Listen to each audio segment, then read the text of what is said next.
real estate. And his response was, "Go do it." And really, those three words literally changed my life and trajectory of my career. And since then, Alan was my is and was my men was and is my mentor, and became friend. We Mm. traveled the world together. We climbed mountains together. We skied mountains together. We attended bunch of seminars, retreats, Mm. had access to the rooms people killed for to get access to. And we learned a lot. I saw how this guy thinks, how he moves, how he makes decisions, how he makes deals while everyone just sleeping and just figuring out what had just happened. One thing that is fascinating to this day is that this guy runs 100 plus $1 million portfolio from his phone. He doesn't have a computer, and to this day, I'm still baffled how he does it. So the way we're gonna do it today, he has a very, very unique, interesting mindset and concept about casual lifestyle. He has a book about it, and you should buy it and read it. And I read that book before I met Alan. So I'll prompt with the questions. So we're going to go through the questions. We're going to stay probably 45 minutes like last time. At the end, we'll go with Q&A. So ask questions, Mm. Al and me. And while he's going, I think just put in the chat all the questions that you have, so we can come back to them in at the end. And at the very end, we're going to wrap up with ahas. And I'll ask if you can submit the feedback. Julius, who's monitoring this webinar, is gonna put in a chat one link with the feedback about the webinar. And I'm gonna ask testimonial if you can submit. And we have a boot camp in Chicago on 21st, 22nd, starting it. If he wants to attend, just drop it that you want to attend. If not, that's no hard feelings. It's not a hard pitch or anything like that. So with that, I will want to give the mic to Alan. And Alan, let's start with your story. And I know it would take probably a Netflix series to unpack your amazing story that you have. But if you can give us your highlights, and if you can Yeah, share with your 9/11 story, that's really sure. helpful. And just maybe we can go how you came from ordinary to extraordinary life in real estate. So Okay. go All for right. it. Well, Saul, thanks for having me. Um, you know, like a lot of people listening right now, I worked for many other people. I had many jobs, and there was a time in my life where I just really had enough of everything, and I was looking for a way out. And real estate has definitely helped me find that way out. But it wasn't so easy, and unfortunately, I had to be part of a tragedy to wake up to this real estate calling. The event Saul was referring to was I was in the commodity business in New York City, and I actually worked on the 101st floor of the North Tower of the World Trade Center. And September 10th, 2001, 40 out of 44 people were scheduled to take a trip, and I was part of that group. And the software product wasn't ready on time. So, more or less, 39 people canceled their trip, and I was the only one that left the building September 10th, 2001. The rest is kind of history. The next day, I wake up in the morning, I'm in Portland, and my phone's ringing off the hook. And it was one of my customers, and he's like, turn on the TV. And, like so many other people in the world, my life changed. It really changed because the company that I worked for lost 700 out of 1,000 people. We had the top 5 floors of the World Trade Center, and I lost 39 teammates.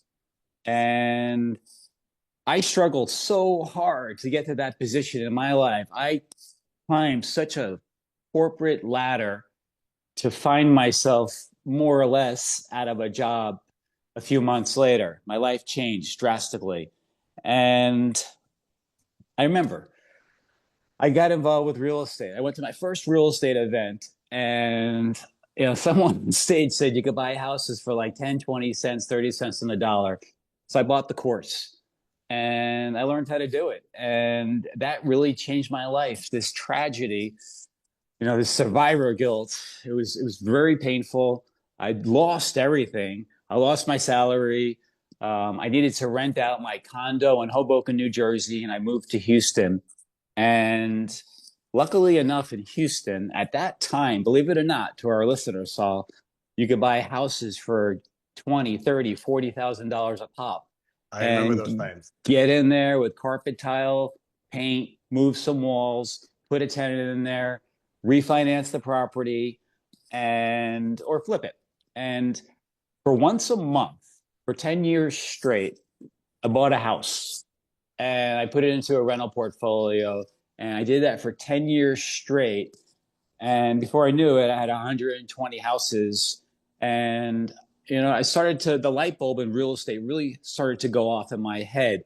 Now, 120 houses might sound like a lot of houses or a lot of money.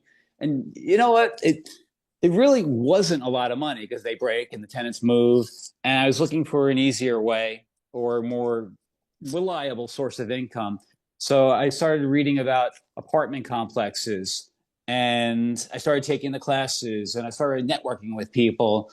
And then for, I'd say, the next 5 years of my life, every 90 days, I bought an apartment complex. Same formula, bought them broken, fixed them, carpet tile paint.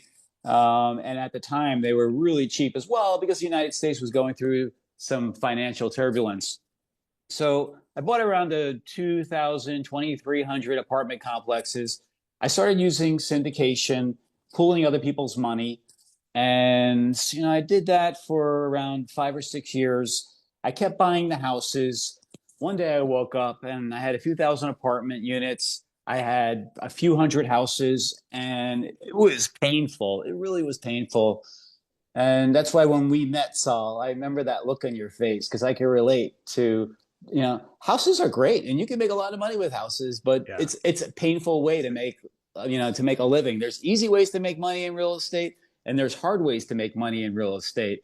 So, I'm excited to have everybody on this call today because I get to share my journey. So we go from the houses to the apartments. And one day, like I said, I woke up and I just said to myself, man, this just isn't working out. All these repairs and all this plumbing and everything that I have to fix. So I just sold everything. And then I started to read about commercial real estate. I started to read about warehouses. I started to read about medical buildings and small bay and shopping centers. And, they had the triple net leases, right? And, these triple net leasing, I found for the first time, wow, you know what? The tenant's going to pay for stuff that they break. The tenant's going to pay for the insurance. The tenants are going to start paying for all these expenses that were always eating up my profit. So I was able to start accumulating a nice portfolio of shopping centers and warehouses. And, at the same time, then I started to develop my lifestyle, the way I always saw the way my life was going to be, how I can do what I want to do, not being told what I have to do. So, we can definitely start exploring some of these asset classes. And I know you have a class coming up on warehouses. Is that small bay Yeah. warehouses? Small bay industrial. Yep. Mm-hmm. Yeah. So, and then during COVID, I should back up 1 second. I definitely, I bought like 1 million square feet of shopping centers and loved that business, loved the tenants. I remember I was once sitting in Starbucks and I was saying to myself, you know, I can't actually open up my own Starbucks because that's not how they do it. It's a company. But, how can I own, like, I want to go to Starbucks. How can I make money? And I remember just looking around the store and I'm like, you know what? Wow, maybe I'll buy a shopping center. I mean, it's like, it's a mind shift, it's a state of mind to just say, wow, I could do this too. And I'm just letting everybody know that you can do it too, because it's just, everything's possible. You don't think about it until you experience it. Take a class, read a book, visit someone who owns this stuff. It's not that difficult, but what is difficult is taking the first step. And, once you take that first step, once you meet somebody halfway, well, the other half is going to come your way. So I can't strive enough about networking and reading books and asking yourself the same question that I asked myself, which was, why not me? You know, why can't I have this? And you know what? You can have it. You just have to make the effort to really go and do it and take action steps. So I'll let you step in right now. That's Amazing. really a bit about me. A few million square feet of warehouse and retail and housing. All right, that's Yeah. amazing. Yeah, that's a great start. So, let's get in right now to meat and potatoes. I know you're right now flipping $20 million single family house. That's as Uh, big as, you know, 2 or 3 shopping centers. If it's Midwest, it could be like 10 shopping centers. uh, Uh, Tell me, I mean, do you mind sharing the numbers and yeah, how it came sure. about? And, you Yeah, know, yeah. and I haven't seen, I don't know anyone who is doing Uh, that, but obviously you're doing it. And I know it's going to be very, very Listen, interesting project. we So share flipped a with lot of us. house. I know that's how you got involved because that's how we met. So combined, we probably flipped over 1,500 houses. Now, cheap houses. Okay, I never did anything like this before, but I think that's why I did it. I like to increase the numbers as I progress in life, and started out with $30,000 houses, $50,000 houses. And then it actually it moved up. So I found myself in California 3 years ago, and I asked the question, why not me? You know, so there was this kind of junker house on the beach, and I walked in there, and the roof was open, and I was like, "How's that possible?" And the house has a sliding glass roof, and it's on the water, and I was just like, "I'll buy it." And they're like, "Don't you know want to know how much it is?" And I was like, "I'll buy it." It turned out that it was $8 million to buy, and it was a junker. So it was an $8 million house, and didn't have air conditioning, didn't have heat. Everything needed to be ripped out. Everything needed to be replaced. The dock was broken, and I just said to myself, "Wow, you know, I'm buying these apartment buildings, I'm buying these shopping centers, I'm buying these warehouses. How about trying a hot, you know, try something that no one ever does, right? You know, the more expensive the house, the less competition there is. So I buy the house for $8 million. Now, I knew I was going to be in for a long remodeling process because that's just the way it is in California. It's not like Texas. And 3 years later, $3 million of repairs, and it's about to hit the market in a few weeks. And I'm going to test the market at $20 million, which is, you know, $6,200 a square foot. So I went in breaking records, and I'm going to see if I can go out breaking records. And I know, like in our group, we're all kind of seeing if this model works. Because could you imagine if you can make that kind of spread, that kind of profit on a house flip? You know, it's like, why not just do one, two, or three a year of those? Do you have a hunch Yeah. where it's going to trade? Yeah, I do. But if I say it and the buyer is watching this right All now, right, yeah, okay, that's yeah, it's 20 million. It's 20 million. All right, love it. All right, so that's amazing. All right, so yeah. let's dive in right now closer to our topic in a cash flow mindset. Mm. Now, for someone who is trapped in a flipping mentality, or maybe someone who is still has a paycheck as a job, can you maybe share some principles uh, how to get out of it, or what would be the shift that's Yeah. necessary to get out of that mentality? Yeah, it's a mentality. You just nailed it. It's just a mentality, and the way to get out of a mentality is the first step would be decide.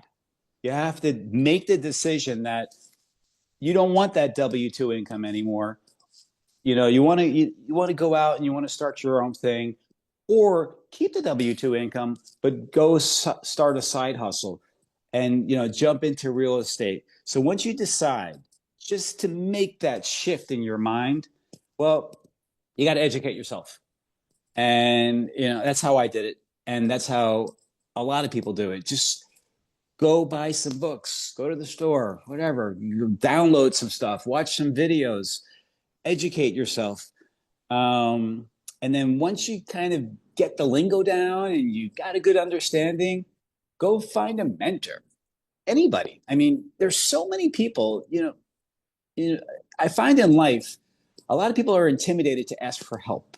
But if you ask for help for somebody, you might really be surprised how far they're going to go out of their way to help you. So you got to decide, you got to educate yourself, and you got to go find a mentor. And then once you feel comfortable with those three processes, start looking for a property because a good deal will always find money. Don't let money slow you down. Go find a good deal, bring it to your mentor, and use that education. And it all started with a decision. So that's how I would get out of the rat race. That's how I would get out of the 9 to 5. I want to see your people take more control of their life and have a more fulfilling life. Amazing. All right, so let's stay here. I still wanna, go deep a little bit on the cash flow mindset, right? It's Yeah. so the question I would like to ask probably, right? I know many investors, I think all this industry is being sold that passive income dream, right? And but I see a lot of investors getting murdered and actually working way harder than anyone who has a job, right? So, can you maybe talk about it, Sure. how to avoid this trap where Yeah. actually you end up actually even having less freedom when you're Yeah. chasing this elusive passive income dream? So what I've seen and what I've done is the first house I bought for $23,000, fixed it up for seven, in it for 30, refinanced it, pulled out the money, cash flowed $50 a month. So yeah, that's really not a lot of money, $50 a month, even back then. So then I just started buying more and more and more and more. And you're right, actually, it really turned into a job. I actually had two phones, one for the houses and one for a job. Hmm. And then I was like, okay, well, then how do I speed up this process? Because time is not on your side, it's working against you. Then I jumped into the apartment building business. And here's how I would summarize the answer to this question. You need to build up your cash flow as fast as possible, so you feel secure and confident. And I like to think of it in the beginning, it was for me, I needed to get above $3,000 a month. That's what life used to cost me. And then Hmm. it went to $5,000 a month. So no more $50 houses, no more $100 cash flows. You got to start thinking bigger cash flows. So if you know you need $5,000 a month to take the leap and get out of your job, you need to go find, one, two, or three assets that are going to net you $5,000 a month. You decide. Will that be one bigger asset that kicks off $5,000 a month, or two, split it in half, two assets for $2,500 a month, and work your way down from there, or I should say work your way up from there too, because look, if your life costs you 5, 10, 15, $20,000 a month, well, now the math becomes a lot more easier, and now the target is becoming much more easier to find and shoot out. So you want $20,000 a month, go buy a shopping center. You want $10,000 a month, go buy a warehouse. You want $5,000 a month, go buy a small apartment building.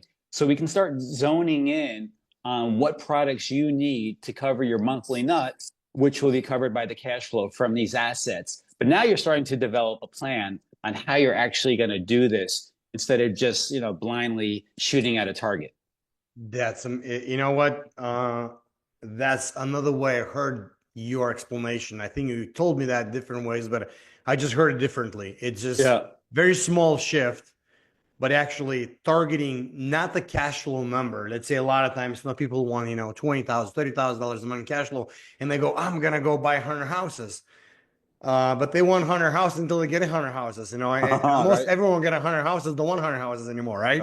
Yeah. But this is just thinking, okay, this is the target, and I'm gonna go to that biggest asset. So actually, you're stretching yourself not to the quantity of assets, but you're stretching your capacity to get to take down one big one. Right. In time, from time perspective, is going to be much less tax. So Great. you're building your business system, but you're building your muscle.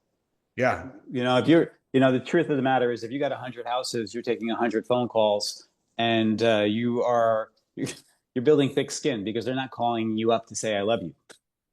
Okay. Yeah. Yeah, that's awesome. That's a great distinction. All right, now another one. I Mm, wanna I wanna ask the question, which I think made me a lot of sense. I'm gonna mm. ask you to explain in your words. You have a concept of two buckets of assets. Can you explain to the audience? And for me, it was just like, oh, that totally makes sense. Can you Yeah. share that? Okay, so look, this is what we're going to do for a living here. We're going to find value add projects, and we're also want to find keepers for the cash flow. All right. So if you want to start with a value add asset, let's just say you find a warehouse, a small bay warehouse for $1 million, and it needs a lot of work, and you fix it up and you do everything and you divide it up and you figure out how that's going to net you $5,000 a month. You did all the work, you added the value, you fixed the place, you painted the place, you marketed the place correctly, and you raised the rents to market rents. You're making $5,000 a month. Well, now you have to decide, do you want to flip that and say you're going to make $300,000 and pay everybody back? Or do you want to figure out how to cash flow it so you can start building up your cash flowing bucket? So you got a value add bucket and you got a holder, a keeper bucket. And I think this is a great way of thinking about how to build your real estate empire, because it depends, doesn't, maybe you're in the housing phase of your real estate career, or you're in the warehouse phase or the shopping center phase, but you want to create chunks of change so you can use that money for the down payments, for the assets that you're going to buy in the future, so you can cash flow them or flip them. So, two buckets. I've actually expanded this now to like a three bucket strategy because I started some operations All businesses right. that spit off cash flow too. So ultimately, you need to build your cash flow up. Where I come from, I'm more concerned about cash flow monthly numbers than net worth numbers. All right. Nice. Amazing. Yeah, this is a really great way to think Hmm. about it. For everyone who is listening, guys, if you have a question that you want to ask later, just pop in the chat so we'll Hmm. come back to them. All right, so next thing I want to go to is uh, let's talk about personal traits. So let's say um, most people and investors, and including me, are getting our creativity, let's say in the morning, destroyed by all the fires. If someone who is still in the building their cash flow stage, right? No, we still have to work with a bunch of stuff that's coming into our face. Do you mind sharing your maybe tools or practices Hmm. that still allows you to be in creator mode and not to respond to those fires and what comes in Hmm. our face? Sure. I mean, this is near and dear to my heart, because I really feel like a person needs to get control over their feelings and their emotions and shut out the outside world in order to get out of survival and into creation mode. So let's dive in. Um, I guess the mission here is I'll explain to you what I Mm-hmm. experience. When I wake up in the morning, I'm just like everyone else here in this call. I mean, that those chattering thoughts come into my head. He said, she said, why did I do that yesterday? Or, it could be about politics. It could be what's going on in the world. So you got to jump right out of bed. And that's what I do. I jump right out of bed. I head down to the kitchen. And by taking control, I make a fresh pot of green tea. I just love green tea in the morning. It's healthy. I feel like I'm hydrating my body. And then I go to my favorite corner in the house. I sit down on my yoga mat and I'm focusing on taking back control. I start with my prayers in the morning. And then from there, I just feel a tremendous sense of gratitude. And once you get into that lifestyle or that mode, you really start getting back your control and you go into creation mode. And then from there, I usually keep around 100 goals written down on my iPhone, and I listen to it. and I drink the Mm. green tea and I'm listening to it. And I might pick one, two, or three that I want to focus on that day. And then once I'm done thinking about it, I get really intentional and I just kind of stop everything and I just want to be still and calm and listen to what is really happening inside me and not vibrating outside of me. And then from there, I'll get into meditations. And I know you and I are big fans of like Joe Dispenza. I'll spend some time on that. And there's beautiful meditations out there that are guided, and they're also will allow you to, you visualize your success, visualize yourself doing it. If you don't have it, see yourself having it. I mean, you gotta, if you don't ask, you don't get. You got to put your thoughts out there and they'll come back to you. So I go through all these beautiful exercises in the morning. I'm taking control of my body. And then when I'm done with the meditations, I get up and I start exercising. If it's going to be push ups, sit ups, if I'm headed to the gym. But I just truly believe, you got to be how you look inside, how you feel inside is how you're going to, react to everybody on the outside. So you really got to get in tune with yourself. So I actually told you this from just closing my eyes because it feels so good, right? Because we're getting so in touch with ourselves when we create a morning practice, when we take back our control, when we get out of this survival rat race and we could be the creators. One of our favorite authors, Joe Dispenza, will tell us that 95% of our patterns and our habits are programmed from our past. So we're only spending like 5% of our time creating. I would tell everybody who's listening right now, spend more time creating, be different than everyone you know, and these incredible results will start popping up in your mind. Because when you're in commercial real estate, things are going to go wrong. I mean, it's not as easy as everybody says it is, but let me tell you something. It is so rewarding. If you can push through it, get through it, you could become very, very wealthy for you and your family. You got to set yourself up for success in the morning. There's no more jumping out of bed. You got to get control, take your time back, visualize your plan, and then go do it. Amazing. Amazing. All right. So on that note, I want to ask another question about your ability to manage such a massive real estate empire, but really Mm, how you able to do that. And of course I'm looking for techniques, but probably maybe that's almost like a way of delegating or way of thinking or mindset. um but really, from just looking from a side, right? You able to do this without having a massive staff, having an mm. office, just literally doing on your phone, right? And All right. what do you think, what do you think is this compared to so many of other investors, including me, who Right. are more or less cannot resist, react to address the fire? And I know you mentioned something that you're not supposed to do more than you're supposed to do, or you have some other way of thinking. But maybe you can talk about that.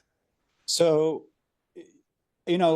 like you and a lot of our friends, I mean, I had a property management company. I had 200 employees. We had 7,000 apartment units under management, 1,000 houses, and a bunch of other things. Um, I realized that's not what I wanted out of life. I was taking control of my life and I wanted to make some changes. And I started to sell assets that needed to be babysat. Not everything is meant to be a rental. Not everything is meant to be kept forever. And once I decided to get out of the property management business and hire people to do it for me, I needed to start building in those financial numbers into my models to make sense. So I had to find assets that could afford to pay for third party management while I worked more on my lifestyle. And that's what I really want to touch on here is lifestyle. Because if you're truly passionate about what you're doing, and that's only going to come from living a lifestyle that you choose for yourself. You take the time to take care of yourself. You feel great. You go to the networking events, you read the books, you're feeling awesome. You're feeling wholeness. And if you're in tune with yourself, you're truly in tune with yourself, you're going to create this lifestyle and you're going to find these assets. You're going to find the houses, apartments, warehouses, whatever they're going to be. And you're going to look great. People are going to want to work with you. They're going to want to get you on the phone. They're going to want to team up with you. They're more importantly too, if you're raising money, you know, if you want to raise money, you better really, you better look good on the outside, because how you look on the outside, like I said, is how you feel on the inside. So you need to set you need to set yourself up for success. So, how about doing it on one phone? Property management doesn't really pay a lot of money. I mean, what are you charging? 3%? And, Saul, what you're going to be teaching everybody in a month or two on warehouses and triple nets, and if you're using property management, well, you're going to be able to bill that back to the tenants anyway. So, is your life really worth making that extra 3% or not? And I would say your life is worth a lot more than that extra Yeah. 3%. So, you really have to decide what direction you want to go, choose your lifestyle, and yeah, get out of the way. That's really the problem. People just don't get out of the way. They're the bottleneck of their own problem. Um, Buy assets that can afford to hire management. I mean, how many times can you do that? I mean, infinities with an S. Unbelievable. Yeah. Lifestyle is definitely, I'd say, that's why I'm in the real estate business, because it affords me to have the lifestyle that I want to have. And they can Amazing. have it too. I mean, they can have it too. And I think, listen, it's hard to stay motivated. It's hard to get out of bed. It's hard to, sometimes find yourself in a negative situation. But if you know what's on the other side, then it's all worth it. You know what your why is. You know how you're going to do it. And um, you know, we like to take these trips. Like Saul and I will go away a few times a year with each other. We'll go to seminars. We'll do some kind of like massive hike. And how do we do that? I'll tell you how we do that, because we've set our businesses up to run without us. I mean, one of my favorite authors from the past, Robert Kiyosaki, he'd say, "How do you know you have a successful business? You could go away for a year and it grew without you."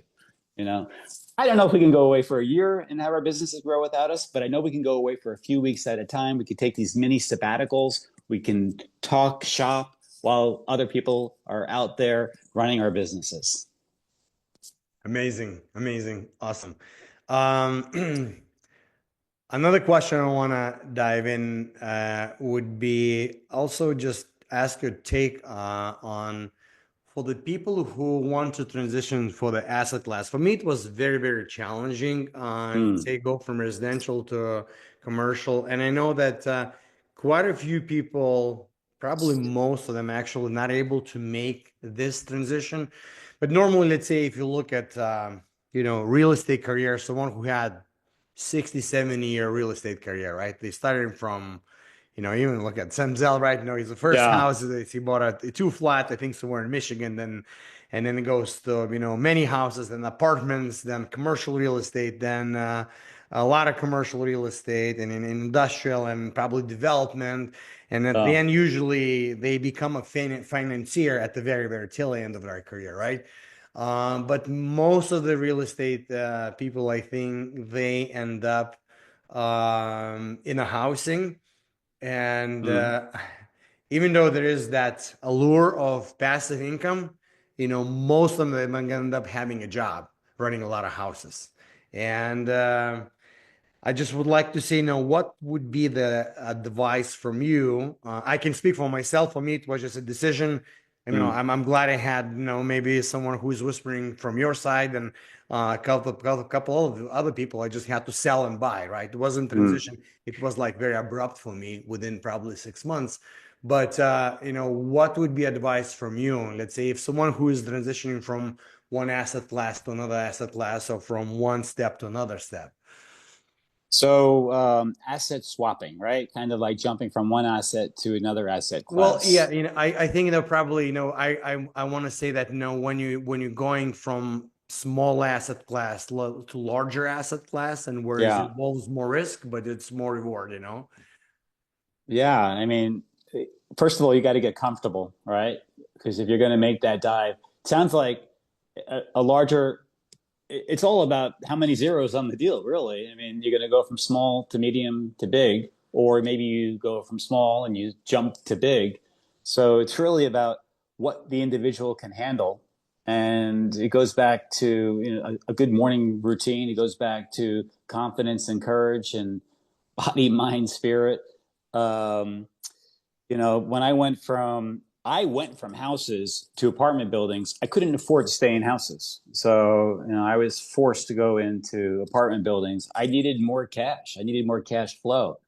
And then I got into the apartments and it was okay, but they just kept breaking all the time. Right. So, I really was attracted to the commercial real estate, the warehouses and the shopping centers because the tenants were it was kind of like you lease a car, right? You go get a car, you take it from the dealer, and you don't see the dealer for 3 years. So, in those businesses, in commercial real estate, a lot of the tenants are taking responsibility for everything. And so it's really a mindset. It's a mind shift. You have to, you're going to have to, it's just like, what can we think of? Like maybe, how do you go from like elementary school to middle school to high school to college, and how much do you want to grow up? And you just continue to grow. It kind of gets boring. Like my soul needs curiosity, needs to have fun, it needs to experience new things. And that's what's so cool about real estate. It's like I can wake up in the morning tomorrow and I can decide, am I going to work on houses? Am I going to work on shopping centers? Am I going to work on warehouses? Am I going to work in an operational business? And I kind of chase the money. If they don't need my time right away and there's no emergencies, well, I just say, well, I feel like working today. Where am I going to make the most money?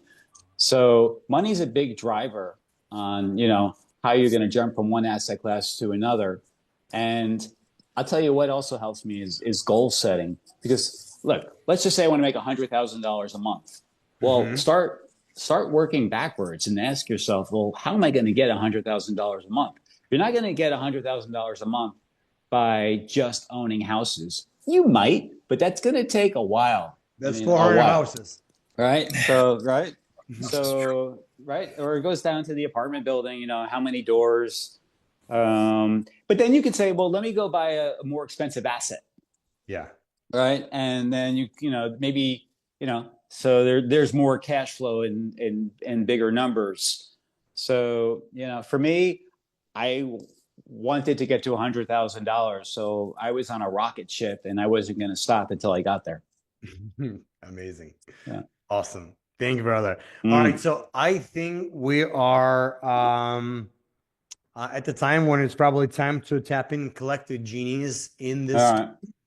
And I think if Julia is managing the chat, I would like to see if anyone has the first question. So we're going to go right now in Q&A.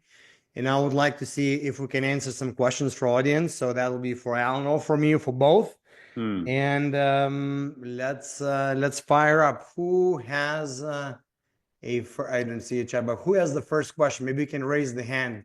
Wait. Okay, so that's Yarik. All right, Yarik. So let me try to unmute you. Or maybe you can mute yourself. Let me see right now. Yarik. Hey, how are you? Oh yeah. All right, Yarik. So yeah, fire up. What was your actually? Yeah, tell us a little bit about where you're at, where you're from, what do you do, what's your asset class, and then fire up with the question. Similar background as Alan, not as to that scale, but yeah, residential. I feel like everybody starts with residential and then moves over to commercial. So right now, just focusing in industrial space, CRE, warehousing, storage, iOS. And I'm in Brooklyn, New York. So if anybody's in Brooklyn or New York area, definitely love to connect. And again, Saul, thank you for setting this up and for your time. Alan, thank you for your time as well. My first question was, what type of assets do you focus on now and why? So I'll take it. Right now, I'm focusing on high-end houses. Hmm. And I'm focusing on small bay warehousing. I'm coming off of a stretch where I bought I want to say 100,000 square foot warehouses, so around 600,000 square feet of warehousing. After during COVID, that's just where they were lending money. So I think we need to follow the money, right?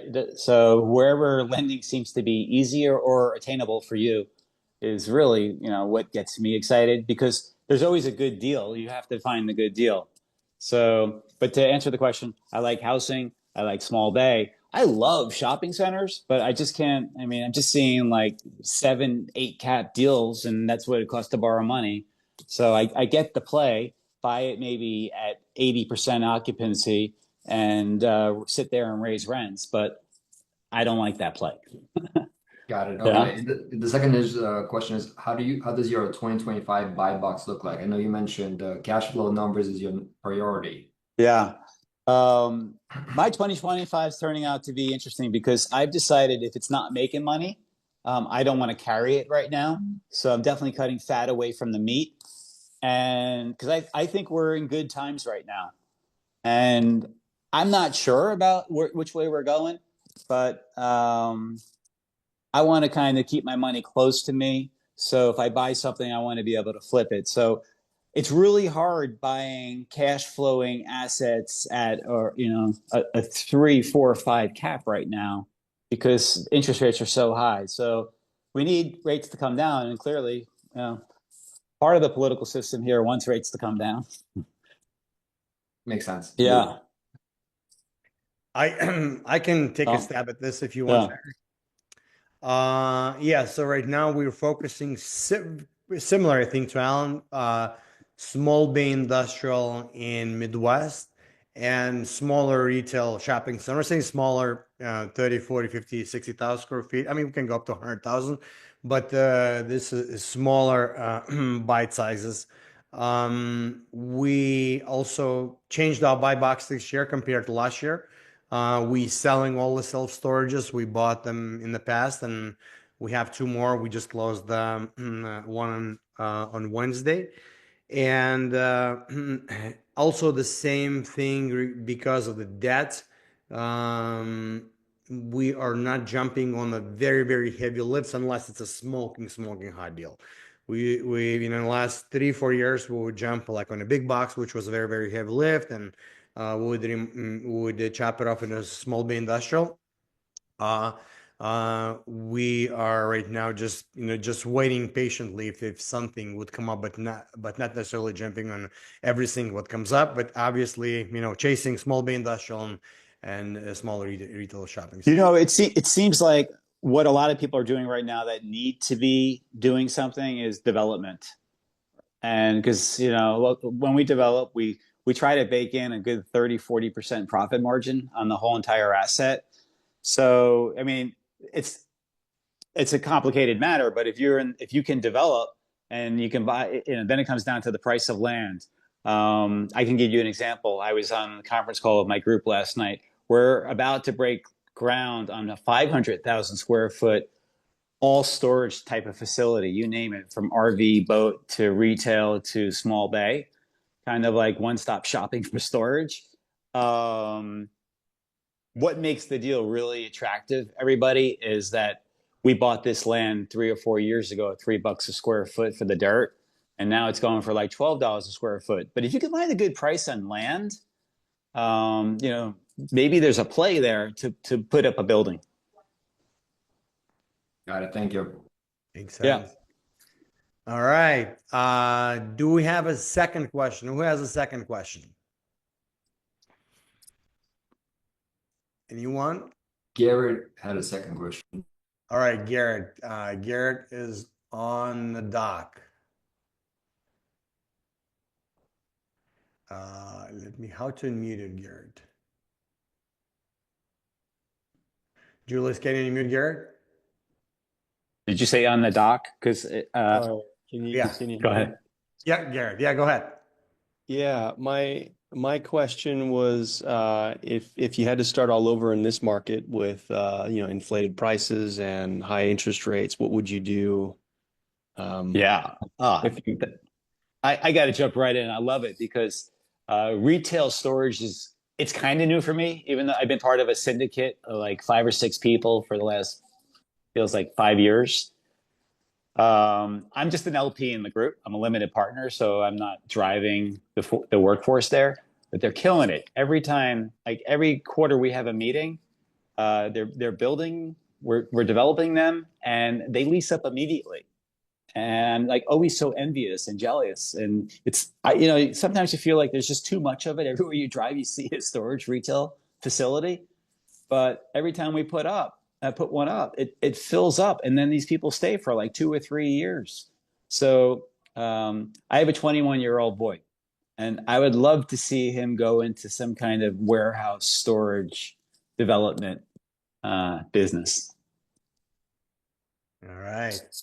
Alan, Yeah. Alan, question for you, just to follow up there. When you say storage retail, are you talking about, can you clarify if that's self-storage or what are you talking about there? Yeah. Okay. Thank you.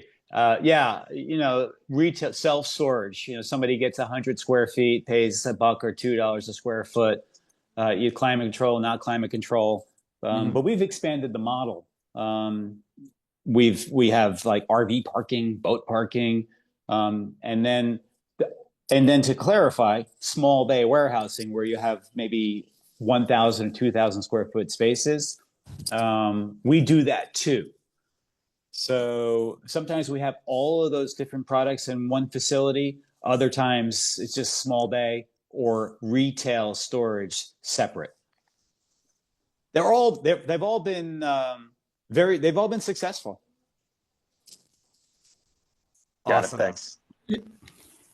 Let me take my take on it. I think to the Gary's question, what would I do if I would have this understanding right now? Let's say 5 years ago, 10 years ago.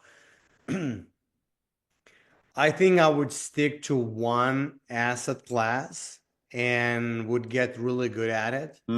And I think I would buy. Looking back, I think we get really, really excited about big value adds. One like which has like a big value pop. But my experience that I was always underestimated how long it's going to take. It's always it took for some reason much longer than initially you project. But those smaller value adds that have cash flow, and I'm talking about 80% occupied, 70%, 90% occupied, and you're adding a little bit of the value, but typically those were going really fast, and you stabilize them quickly. So it's I would stick with one asset class, get really good at it, build your list, build two networks, one broker network, and then another one direct to seller, the direct to seller list, and just get better than anyone else in the market or in nation. And I think that will compound to much bigger effect than constantly chasing better debt cycle or better asset class cycle, right? And if that would see, that's how we do it. If I would have this understanding 10 years ago. So that's my take. Awesome. Yeah. All right. Oh, Jitender has a question. All right, Jitender. All right. Hey, What's up? how are you guys? Well, Hey, buddy. how are you? I'm good. How are you? Thanks for joining. That's another, the Yeah. man, the legend, the myth, himself, It is Jitender. great. All right. And hey, I might add, all three of us around 6 months ago for Thanksgiving went over to Mexico, donated money, and built a house for an organization to give it away to a family that needed it. So it's great, So another reason why networking is so important, right? Exactly. All right, Jitender, Well, fire away. Alan, you talked about lifestyle, and I want to go back to that. Okay. I have been walking outside. I'll just sit Good. for You look good. Okay, I'll just sit down so I don't move around too much on the. It's okay. So, my question is around what time, after how many years of being in business that lifestyle became a true focus? I mean, we all want lifestyle eventually, but like Saul says, the weeds keep growing, and the business operational matters, they take over our day-to-day reality. And if you're doing development or rather redevelopment, which is what mostly everybody will be doing on this call, I'm sure. Right. It's not an easy handover kind of a business. You have to make a lot of decisions, which are not property management decisions. They are really project management decisions, which means leasing is your business, finding marketing is your business, finding tenants is your business, negotiating deals is your business. But then there are operational aspects, there are design aspects, there are construction aspects, there are infrastructure aspects. So at what point does there comes a stage when you have matured enough that, or your business has matured enough that you can sell some of these assets and transition out to a different kind of asset class where cash flow becomes your only thing, because there is a wealth creation phase and then there is wealth sustaining phase. Your lifestyle becomes a life sustaining phase more than a wealth creation phase, right? Or wealth sustaining. So tell me, how do you see that, and how we all should be seeing that? Alan, before you Listen. answer, just for the audience, Yes. and Yeah. if I just add a little color, Yeah. Jitender is the one who is still buying towers, meaning, and it's sometimes one is going to be enough to buying that much real estate, but it's a great question, Jitender. Exactly how you transition from wealth creation state to cash flow state. So Alan, fire up. Okay, a lot to say on the subject. I'll try to give you a short answer here. So, you're going to have to just decide sooner or later to let go. And not all assets are meant to cash flow, and maybe they're meant to flip. So you need to decide before you buy that asset if it's going to be a flip or a cash flowing asset. Saul and I've had this conversation many times, and if you look at an empty warehouse and you're going to cut it up and you're going to do this and then you got to do a lease up, you're looking at a 3-year project. Can you hire a GC to take care of that 3-year project or not? Do you have to do it yourself? Some people don't know how to hire other people and they insist on doing it themselves so they can do a better job at it. I'm just looking for singles and doubles. I'm not really looking for grand slams or getting on third base so quickly. So everyone's got to get paid in life. At one point in my life, I owned a brokerage shop for 15 years. And, I had a choice. Did I want to grow or not? And by growing, I had to give away my accounts. I had to share, more profits with more employees. So I make less. I mean, that's the trade-off. I make less on my deals to tender to free up my time, but I also make less on my deals so I can have time to buy more deals. So you got to decide. We've had this conversation too. Do you want to be stuck in 1 or 2 towers, or will you give away some of that responsibility? Here's what I know. I'm not an architect. I'm not an interior designer. I'm not a GC. I can't build you a wall. I'm not good at picking out colors. So I got to hire people to do all this, and that needs to be built into the budget. So when I'm going into a project, I'm totally like not just bare boning it. I'm putting in enough space to be able to pay all these people, because I know that I'm not doing it, and if I do have to do it, someone can do it better than me. So sooner or later, you're going to have to let go and do less to make more. Take 2 steps backwards to go 3 steps forwards. It's not always easy. I mean, we opened up talking about my World Trade Center story. I went from making a lot of money. Like, it took me 10 years to get to a certain place in life. And then in one day, it was all taken away from me. And then I had to make a decision. Did I want to get back in it? I probably, I could have started making a lot of money immediately going to another firm.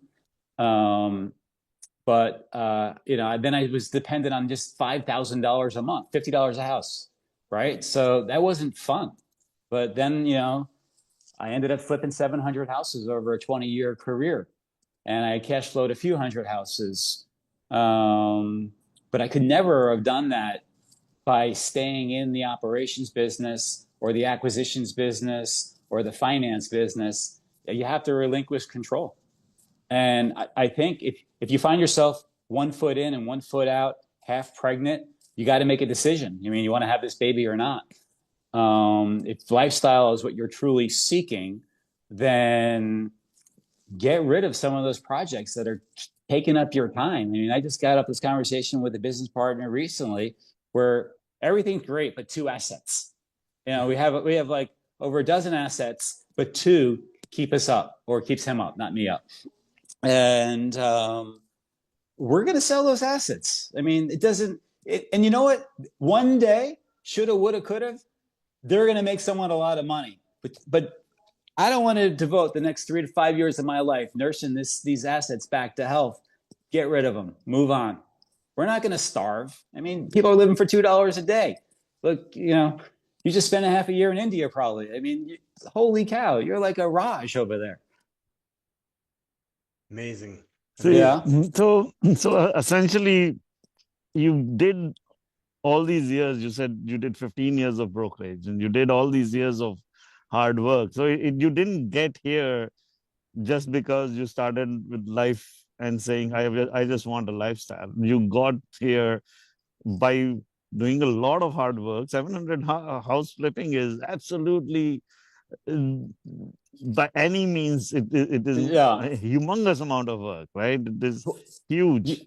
Yeah, listen, of course, I'm a hard worker for sure. I know, but in my 20s and my 30s, and for sure, I worked a lot. But you know what? Even then, I always believed in business systems. And I was just part of the Robert Kiyosaki School of Business Systems. I never really wanted to do it alone. I wanted to have business partners around me. I like the camaraderie. So I was willing to share a few slices of pizza from the pie, So, but when I discovered commercial real estate and how some of those variables are really fixed, we don't have to worry about the insurance going up. We don't have to really worry about taxes going up because tenants are going to pay for that stuff. They're going to pay for the majority of the repairs. These are gifts from the universe to you. So take them. I mean, they're giving it back to you in time because you're not the one that has to pay for all that anymore. So, just like I said on the conversation, the call here, find out how much cash flow you need to live that life of luxury that you like, flying around in private jets and all that stuff. Amazing. All right. So with that, we're at top of an hour. The last thing I want to wrap up with our call with a couple takeaways. I'll do my first takeaway from this call. And the way you said it is that you have a goal for the cash flow instead of thinking of how many assets you can go after and reverse engineer, not like how many singles you have to stack. I think you have the cash flow goal, and you pick the asset that could generate that type of cash flow and see if you're able to buy, like you tender one asset, right? Or maybe 2 or maybe 3, right? But not 20 to get to that. So it's stretching your mind, not in terms of quantity of asset, but really know how many few assets you can buy to get to the cash. So that's my first takeaway. So now I'm gonna turn to you guys back. Who has the second takeaway from anyone wants to share a takeaway? First one. Or I'll pick someone from the audience. Anyone want to raise a hand? I'll jump in real quick. All right. What I really like, Alan, in your kind of portfolio construction is you got to set up 2 buckets. Yeah. And you need a cash flow bucket, and then you have your value add bucket. Like, we all want to go out and we want to hit, home runs, but you can't do that if you can't keep the lights on. So Right. That's what I took away Right. from it. You And know, I yeah, I love it because I used to buy 3 houses, sell 2, keep 1. I mean, you name it, right? You got to keep the lights on. yeah. Amazing. All right. Who has a second takeaway? My All right, Yari. my Yari, go takeaway ahead. was you gotta really understand yourself, know what you're really good at, your skill sets, and then pretty much move it away. Don't try to improve your weaknesses, but improve it through other people. Yeah. Thing. Yeah. Amazing. Know your strengths. Yeah. Know your weaknesses. Yeah, for That sure. was a question that I originally had is like, how do you find your management companies? Like, how do you screen them, and how do you find those good gems? Yeah, we're gonna have to do that on the next call.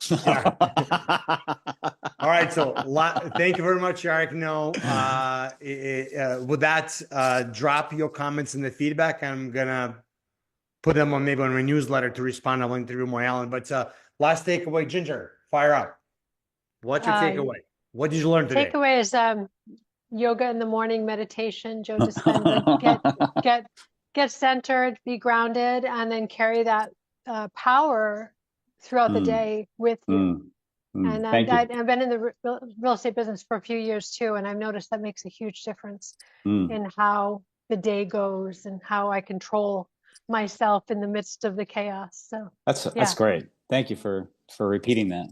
100% no. I mean, the recipes is available anywhere. You can Google and just get YouTube recipes how to. But if you don't have this magic, the recipe doesn't work. That's the So with that, guys, I really, really appreciate it. I want to thank Alan for sharing your gracious time. By the way, he's a Tiger 21 meeting right now, and he's just taking this time and sharing with us when he can sit with with the people that make a lot of moves, right? So I really, really appreciate, brother, for you for that. One thing I wanted to ask you guys. Julius will drop in the comments a link for the feedback. If you can give us the feedback so we can improve this our webinar even better. If you can drop testimonial, great, only optional. And there's going to be a question if you want to attend the boot camp in 21st, 22nd. If you are, just comment there. If not, no hard feelings at all. But other than that, thank you very much, guys. And if people want to reach out to me, they can find me. Yeah. If you want to reach out to Alan, plug in. Where can people talk to get in touch with you? You can find me on Facebook. I do a lot of posting of all the properties and my property tours and the $20 million flip I'm working on. Alan Schnur, AlanSchnur. I'm on Facebook, and of course Instagram. It's Alan Schnur 1. AlanSchnur number 1. I have a book out there called The Cash Flow Mindset. It's on audible.com. I read it and I narrated it, and you can also get it on Amazon. And my phone number is on that book. So whoever gets the book, believe it or not, people call me all the time. Amazing. Yeah. All right, guys. Thank you very much. Talk to you next month. Thank you, guys. Appreciate it. thank you. Bye. Bye-bye. Take care, guys.